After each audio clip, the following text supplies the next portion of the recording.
Cases के circumstances और gravity के हिसाब से हर केस को session case, warrant case, summons case या फिर समरी केस में डिवाइड किया गया है और इनके अकॉर्डिंगली ही, इनके अनुसार ही इनके ट्रायल्स अलग अलग कोर्ट्स में चलते हैं। आज के इस वीडियो में हम सेशन कोर्ट में चलने वाले जो ट्रायल हैं, जिनको सेशन ट्रायल के नाम से जानते हैं, उनके बारे में चर्चा करने वाले हैं। तो बिना किसी अनावश्यक भूमिका के चलिए आराम से प्रारंभ करते हैं।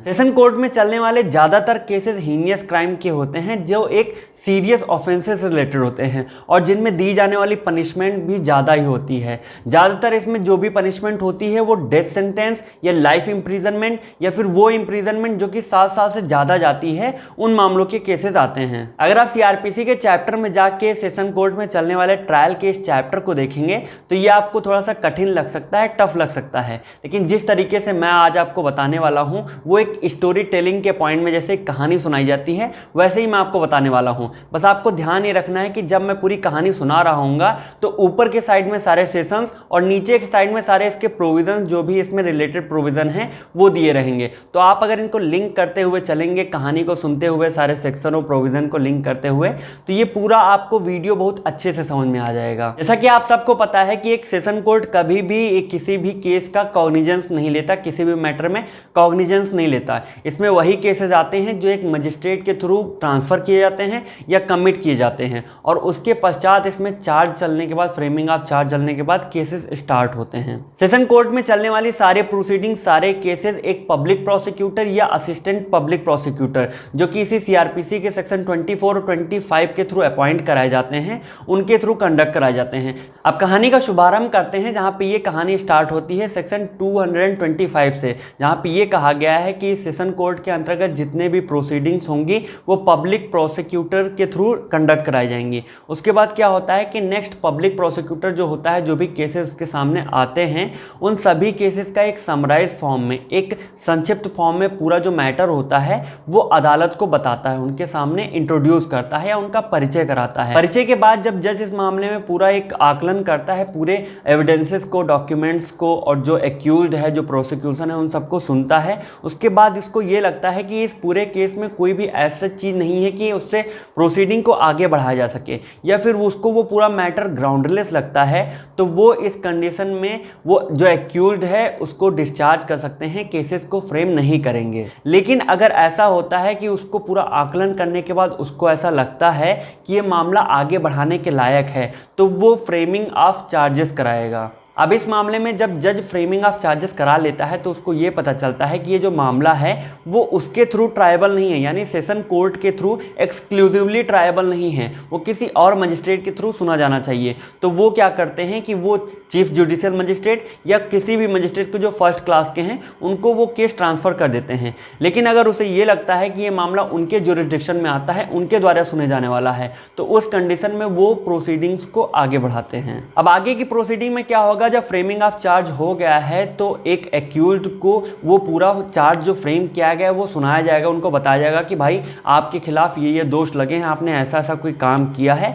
तो इसलिए अपोजिशन पार्टी आप पे ये चार्जेस लगा रही है। अब एक्यूज जब उस पूरे मामले को सुनता है, उसको जब समझ में आ जाता है, तो उसके सामने ये ऑप्शन उसको दिया जाता है कि आप या फिर दोष को कबूल कर लें, उसको स्वीकार कर लें कि आपने ये कर्म किया हुआ। और अगर एक्यूज ने इस मामले में अगर प्ली ऑफ गिल्ट कर लिया है या उस दोष को, उस पूरे चार्ज को स्वीकार कर लिया है, इकबाल जुर्म कर लिया है, तो इस कंडीशन में जो जज होगा वो उनको कन्विक्ट मानते हुए उस सिलसिले में उनको सेंटेंस सुनाएगा। और जब भी सेंटेंस सुनाएगा तो उसके मामले में भी जो पूरा सेंटेंस का क्वेश्चन है, उस मामले पे भी एक्यूज्ड को एक बार सुनेगा जरूर कि भाई हम ये सेंटेंस आपको सुना रहे हैं, आपको कोई ऑब्जेक्शन तो नहीं है। नेक्स्ट पॉइंट ये आता है कि अगर एक्यूज्ड ने प्ली ऑफ गिल्ट नहीं किया, यानी दोष को स्वीकार नहीं किया, इकबाल जुर्म नहीं किया, तो उस कंडीशन में जज क्या करेगा कि एक डेट फिक्स कर देगा कि भैया इस दिन हम पूरा मामला सुनने वाले हैं, आप जितने विटनेस हैं, डॉक्यूमेंट्स हैं, एविडेंसेस हैं, उनको इकट्ठा करके इस डेट पे आप लोग मिलिए। अब नेक्स्ट पॉइंट में उस डेट पे जो कि जज ने फिक्स की है मामले को सुनने के लिए,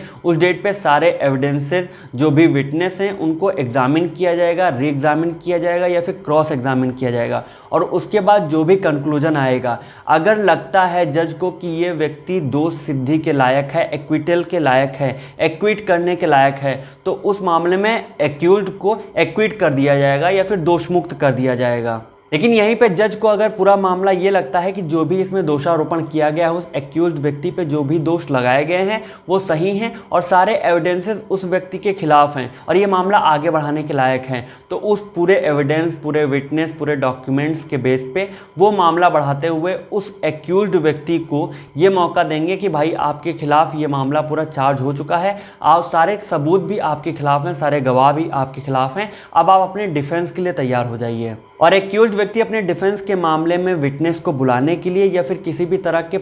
डॉक्यूमेंट को प्रोड्यूस करने के मामले में एक एप्लीकेशन जज को लिखेगा कि सर हमको अपने दोष सिद्धि से अपने आप को बचाने के लिए, अपने डिफेंस के लिए ये विटनेस या फिर इन डॉक्यूमेंट्स की ज़रूरत है। और इस कंडीशन में जो जज होगा वो इनको हेल्प करेगा कि आप ऐसे ऐसे डॉक्यूमेंट्स प्रोड्यूस करवा सकते हैं या फिर विटनेस को वो समन्स भेजेगा। और सेकेंड लास्ट पॉइंट में पब्लिक प्रोसिक्यूटर पूरे मामले का एक समअप करते हुए एक समराइज फॉर्म में पूरे तर्क, अपने लॉजिक्स रखता है और उन लॉजिक्स से रिलेटेड जितने भी क्वेश्चंस होते हैं उनको आंसर करने का मौका दिया जाता है एक्यूज्ड व्यक्ति को। सबसे लास्ट पॉइंट में अगर दोषी व्यक्ति जो कि एक्यूज्ड व्यक्ति है वो अपने सफाई में कोई पुख्ता सबूत नहीं दे पाता और जज को वो व्यक्ति दोषी लगता है, सारे एविडेंसेस उसके खिलाफ लगते हैं, सारे विटनेस उसके खिलाफ लगते हैं, ऐसा इशारा जाता है कि उसी व्यक्ति ने वो पूरा ऑफेंस किया है, तो इस मामले में जज अपना जजमेंट सुनाएगा और उस व्यक्ति को जिसने वो क्राइम किया है उसके सिलसिले में कन्विक्ट मानते हुए एक सेंटेंस पारित करेगा।